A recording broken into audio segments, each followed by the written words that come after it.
So iOS 18.3.2 ended up actually coming out yesterday. Now, this is, as you may have guessed it, this is a good update. It's going to be bringing a lot of bug fixes and a lot of improvements for the most part. But there is one particular problem within iOS 18.3.2, which kind of annoys me a little bit. And what this particular issue is that for those of you who basically went through and disabled or have an iPhone that supports Apple Intelligence. So you have an iPhone that supports, Apple Intelligence, but for some reason you wanted to go and turn it off. You don't want Apple Intelligence on your phone anymore. Well, luckily for us, Apple gave us the way to go through and remove Apple Intelligence inside of our device. You could just disable it. But the issue that we have now is that Apple has gone through and they've essentially re-enabled Apple Intelligence on all those iPhones that we basically went through and disabled it on. So it essentially re-enables Apple Intelligence on your iPhone. Now, this may not be a big deal. If you don't even have an iPhone with Apple Intelligence, it really doesn't matter. But this could be a big deal for some people who basically don't have Apple Intelligence and they don't want Apple Intelligence, and they've disabled or untoggled off Apple Intelligence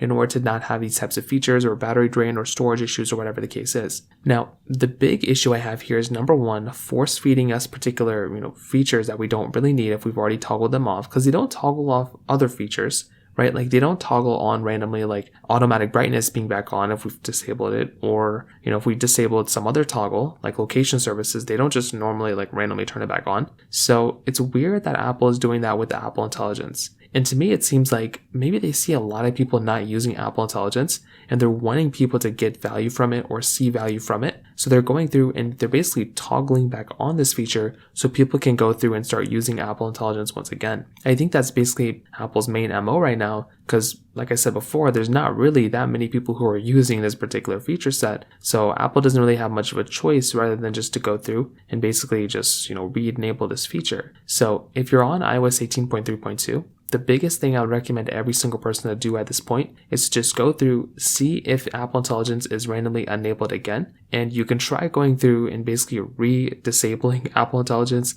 and making sure that particular, feature is off, because you probably don't want it to randomly be on if you're going through and using your phone. So for the most part, that kind of covers it up there. If you have any other thoughts or questions, please let me know in the comment section below. Hit the like button, that would mean so much, but definitely hit that subscribe button. More importantly than everything else, I love every single one of you guys. Hopefully I'll catch you guys in the next video. Peace out till then.